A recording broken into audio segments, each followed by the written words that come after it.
अस्सलाम वालेकुम students, I hope you all are fine. आज हम डिस्कस कर रहे हैं क्लिनिकल्स ऑफ अपर लिम्ब। ठीक है, अपर लिम्ब में क्लिनिकल्स में सबसे पहले क्लेविकल बोन का क्लिनिकल देखते हैं। Clavicle is commonly fractured by falling on outstretched hand. ठीक है, कभी हम बच्चों को फॉर एग्जांपल ये बच्चों में ज़्यादा कॉमन हो जाता है जब हम ज़ोर से उनको बाजों से खींचते हैं ना, तो उस वक्त अब common site of fracture junction between two curvature of bone पे होता है ये। The lateral part is displaced downward by the weight of upper limb. ठीक है, the clavicle may be congenital absent or imperfectly develop.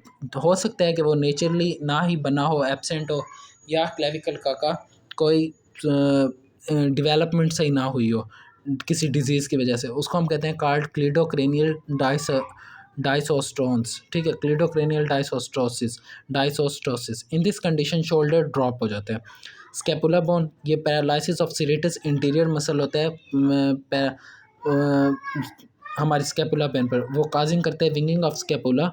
ठीक है, medial border prominent हो जाता है और arm can not abducted beyond 90 degree. 90 degree से ज़्यादा एबडक्शन नहीं होती। ये मेरा हैंड है, ये फॉर एग्जांपल ये अब एडक्शन है। ठीक है, ये एबडक्शन है, ये एडक्शन, ये abduction.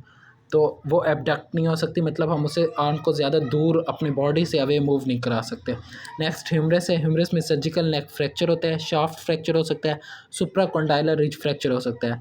Supracondylar ridge fracture is the most common in young age by falling on outstretched hand. ठीक है, the lower fragment mostly displaced backward and elbow become prominent हो जाती है। दिस फ्रैक्चर में cause injury to median nerve. It may also lead to Volkmann's ischemic contracture caused by occlusion of brachial artery. Brachial artery की में से blood गुजरना भी stop हो जाते हैं। नेक्स्ट हम देखें तो radius commonly get fracture 2 centimetre above its lower end. Lower end से 2 सेंटीमीटर अबव अगर फ्रैक्चर होगा तो हम उसे कोलीज फ्रैक्चर कहते हैं। डिस्टल फ्रैगमेंट डिस्प्लेड हो जाता है backward and upward. The styloid process जो होता है comes to proximal to ulnar styloid process.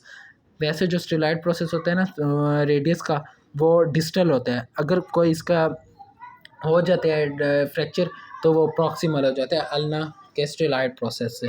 ठीक है, if the distal fragment displace interiorly, अगर वो इंटीरियरली डिस्प्लेस्ड होगा, अगर वो डिस्प्लेस्ड हो रहा है बैकवर्ड एंड अपवर्ड, तब हम कहेंगे कोलीज फ्रैक्चर।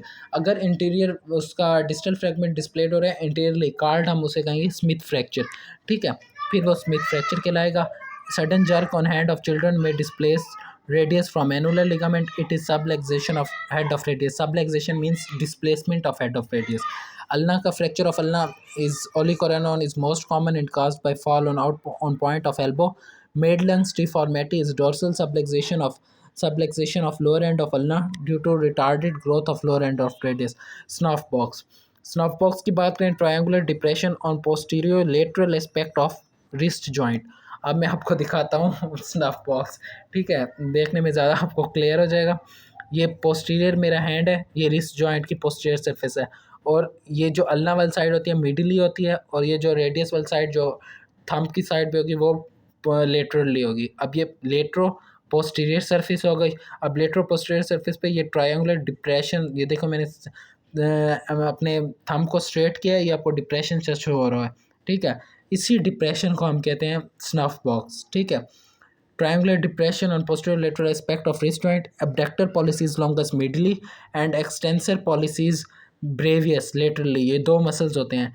ये मिडली, अब मेरे थंब की इस साइड वाला एब्डक्टर पॉलिसीज लॉन्गस है और इस साइड वाला एक्सटेंसर पॉलिसीज ब्रेवियस है। ये जो आपको दो मसल्स नज़र आ रहे हैं टेंडन्स, ये वो टेंडन्स हैं। रेडियल आर्टरी भी पास होती है स्नफ बॉक्स से। स्फेलिक वेन भी फॉर्म होती है at this region. Cubital fossa, अगर हम क्यूबिटल फोसा की बाउंड्रीज देखें, क्यूबिटल फोसा में बेस होती है मीडियल लेटरल। बेस में imaginary line between medial and lateral epicondyle of humerus. Medial में lateral part of pronator teres और लेटरल में ब्रेकियोरेडियलिस मसल होते हैं। और floor is formed by brachialis muscle. Floor जो होगा वो फॉर्म होता है ब्रेकियालिस मसल से, और उसके लेटरली जो होगा ब्रेकियोरेडियलिस मसल होगा, और मीडियली जो होगा lateral part of pronator teres होगा। कंटेंट्स में median nerve, brachial artery, biceps tendons, ये तीन चीज़ें जो होती हैं क्यूबिटल फोसा से पास हो रही होती हैं। ठीक है, उम्मीद है कि लेक्चर समझ आ गया होगा। कोई भी क्वेरी हो तो कमेंट सेक्शन में ज़रूर पूछिएगा। अपना ख्याल रखिएगा। अल्लाह हाफिज़।